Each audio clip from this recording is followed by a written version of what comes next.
क्या हुआ जब अचानक अयोध्या पहुंचे नागों का झुंड। इनका संबंध नागलोक से बताया जा रहा है। आखिर राम मंदिर प्राण प्रतिष्ठा से पहले अचानक इतने सारे चमत्कार क्यों हो रहे हैं। सबसे पहले गिद्धों का झुंड राम मंदिर के आसपास दिखाई दिया, जिसे जटायु के वंशज कहा जा रहा है। लोग इनकी पूजा कर रहे हैं। इसके बाद कुछ भालू अयोध्या में अचानक से देखे गए, जो कि जामवंत की प्रतीक है। लेकिन अब एक ऐसा चमत्कार देखने को मिल रहा है जो अयोध्या के लोगों के लिए ही खतरा साबित हो रहा है। आज की वीडियो में बहुत बड़े रहस्य से पर्दा उठने वाला है। आखिर राम जी का नागों के साथ क्या संबंध है। आखिर प्राण प्रतिष्ठा से पहले इतने सारे नाग एक के बाद एक अयोध्या में क्यों निकल रहे हैं, वह भी अलग अलग प्रजाति के। आगे बढ़ने से पहले अगर आप भी एक सच्चे सनातनी हैं तो इस वीडियो को लाइक करके कमेंट बॉक्स में जय श्री राम जरूर लिखिएगा। 22 जनवरी सोमवार के दिन अयोध्या के नवनिर्मित राम मंदिर में होने जा रही है रामलला की प्राण प्रतिष्ठा।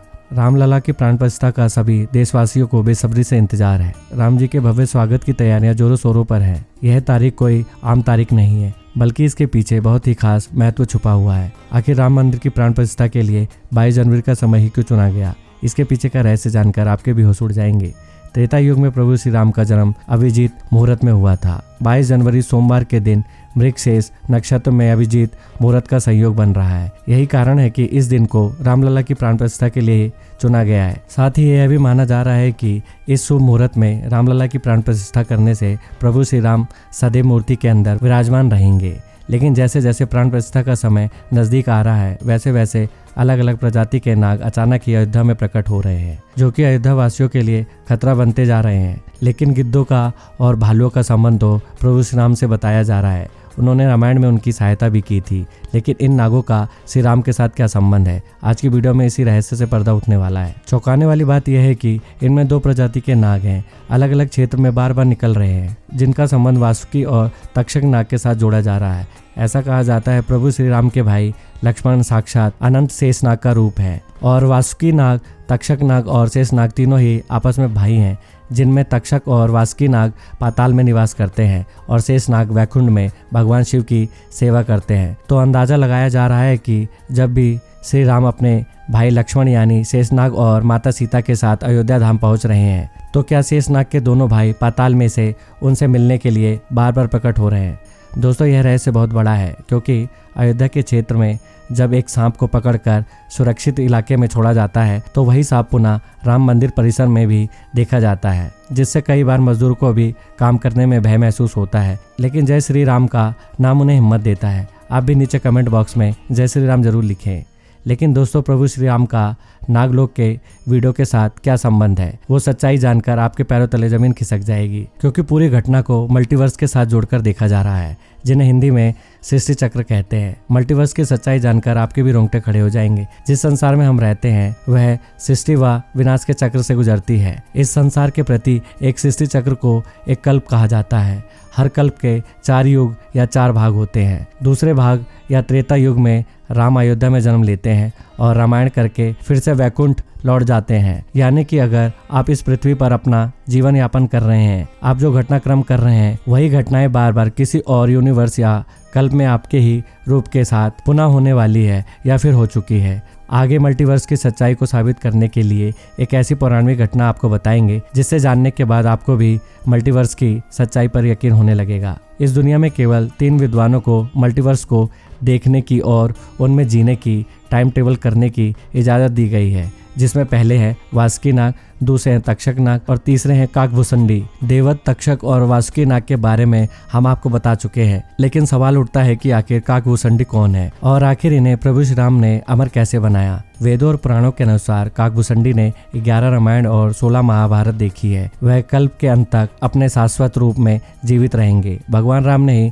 काकभूषणी को अमर बनाया था। कोए के रूप में अपने एक जन्म के दौरान काकभूषणी की मुलाकात बालक राम से हुई। प्रभु खेल रहे थे और उसने उसे पकड़ने की कोशिश की। समय आने पर काकभूषणी को भगवान के मुख के दर्शन हुए। बालक राम के मुख में आकाश गंगा और ब्रह्मांड को देखने के बाद काकभूषणी ने भगवान राम से दूर उड़ना बंद कर दिया और उनके पास लौट आए। काकभूषणी ने भगवान राम को ना पहचानने के लिए क्षमा मांगी। भगवान ने उन्हें दिव्य मुस्कान दी और काकभूषणी से उनकी इच्छा पूछी। काकभूषणी ने कहा कि वह भगवान राम के प्रति अपनी भक्ति हमेशा हमेशा के लिए करना चाहते हैं। काकभूषणी के प्रेम और समर्पण से प्रसन्न होकर भगवान राम ने उन्हें आशीर्वाद दिया कि काल काकभूषणी को नहीं मार सकता और वह इस कल्प के अंत तक जीवित रहेंगे। इसके बाद सृष्टि के 27 शख्स तक जीवित रहे। उन्हें अमृता का वरदान प्राप्त हुआ।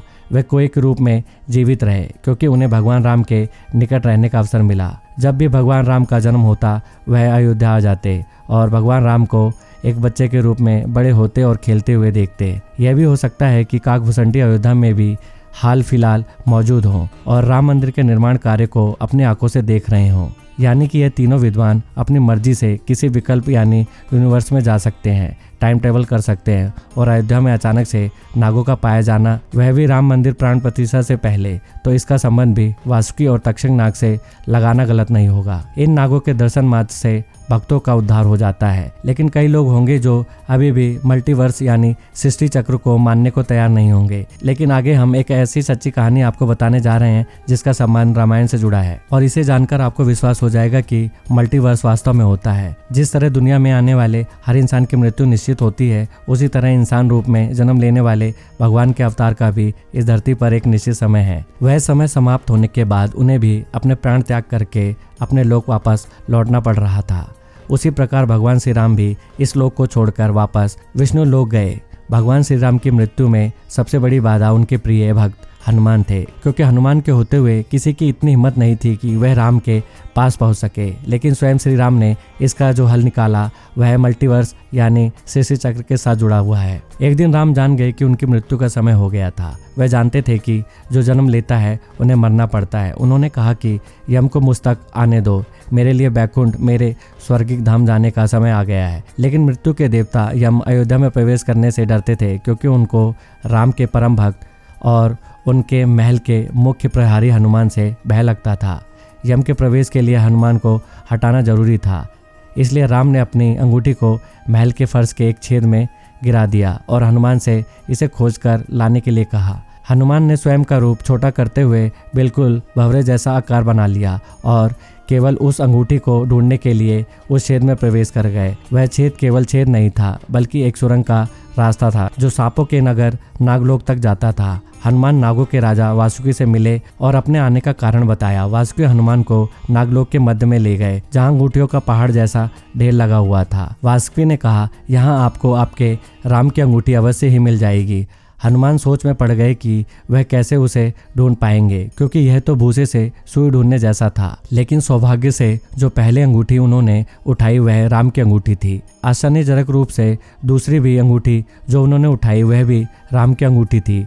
वास्तव में वह सारी अंगूठियां जो उस ढेर में थी सब एक ही जैसी थी। इसका क्या मतलब है? वह सोच में पड़ गए। वासुकी नाग वाले जिस संसार में हम रहते हैं वह शुरू भी होता है और प्रलय के साथ उसका अंत भी हो जाता है। प्रत्येक कल्प में 4 युग आते हैं और समाप्ति भी होते हैं, और हर सतयुग के अंत में एक वानर इस अंगूठी का पीछा करता है और पृथ्वी पर राम मृत्यु को प्राप्त होते हैं। इसलिए यह सैकड़ों हजारों कल्पों से चली आ रही अंगूठियों का ढेर है। सभी अंगूठियां वास्तविक अंगूठियां गिरती रहीं और इनका ढेर बड़ा होता रहा। भविष्य के राम की अंगूठियों के लिए भी यहाँ काफी जगह है। हनुमान जान गए कि उनका नागलोक में प्रवेश और अंगूठियों के पर्वत से साक्षात कोई आकस्मिक घटना नहीं थी। यही मल्टीवर्स का रहस्य था। यह राम जी का उनको समझाने का मार्ग था कि मृत्यु को आने से रोका नहीं जा सकेगा। राम मृत्यु को प्राप्त होंगे, संसार समाप्त होगा, लेकिन हमेशा की तरह संसार पुनः बनता है और राम भी पुनः जन्म लेंगे। इस घटना के बाद प्रभु श्री राम सरयू नदी में समाहित हो गए। उनके साथ अयोध्या का एक एक वासी भी सरयू नदी में समाहित हो गया। यहाँ तक कि कीट पतंग और अयोध्या के पशु पक्षी भी सरयू नदी में समाहित हो गए। ऐसा कहा जाता है अयोध्या में जितने भी रहवासी रह रहे थे वह सभी देवी देवताओं के ही अंश थे, जो प्रभु श्री राम की लीला को अपनी आंखों से देखने के लिए अयोध्या में रहवासियों की तरह रह रहे थे। जब रामायण काल पूरा हुआ तो वह भी प्रभु श्री राम के साथ अपने अपने धाम लौट गए। मात्र अयोध्या का भूभाग ही बच गया और वर्षों तक यह भूमि यूं ही पड़ी रही। बाद में श्री राम के पुत्र महाराज कुश ने अयोध्या को फिर से बसाया। इसका वर्णन कालिदास के ग्रंथ रघुवंश में मिलने की बात कही जाती है। रामायण के अनुसार कुश ने ही सर्वप्रथम पत्थरों के खंभों वाले मंदिर का अपने पिता श्री राम की पूज्य जन्मभूमि पर निर्माण कराया। वहीं जैन परंपराओं के मुताबिक अयोध्या को राष्ट्रपति ने फिर से बनाया था। भविष्य पुराण के अनुसार उज्जैन के महाराजा विक्रमादित्य ने ईसा पूर्व एक बार फिर से दूसरी बार उजड़ चुकी अयोध्या का पुनर्निर्माण कराया। धार्मिक ग्रंथों के अनुसार उन्होंने अयोध्या में सरयू नदी के लक्ष्मण घाट को आधार बनाकर 360 मंदिरों का निर्माण कराया था। वो भगवान विष्णु के परम भक्त थे और इसलिए उन्होंने ही श्री राम जन्मभूमि पर एक भव्य मंदिर का निर्माण कराया था। हिंदू पक्ष का दावा रहा है कि बाबर से पहले भी 1833 में मुस्लिम आक्रमणकारी सलार मसूद ने जन्मभूमि मंदिर को ध्वस्त कर दिया था। अयोध्या में राम जन्मभूमि मंदिर पर विवाद की कहानी 1528 से शुरू हुई। हिंदुओं का दावा रहा है कि मुगल आक्रमणकारी बाबर ने उस पवित्र जगह को तोड़कर उस पर मस्जिद का निर्माण करवा दिया। अयोध्या राम जन्मभूमि बाबरी मस्जिद विवाद पर अपना ऐतिहासिक फैसला देते समय सुप्रीम कोर्ट ने उन सिख ग्रंथों को भी अहम सबूत माना है, जिसके मुताबिक सिख धर्म के संस्थापक गुरु नानक देव जी आक्रमणकारी बाबर के भारत आने से पहले ही भगवान राम की जन्मभूमि के दर्शन के लिए अयोध्या पहुंचे थे।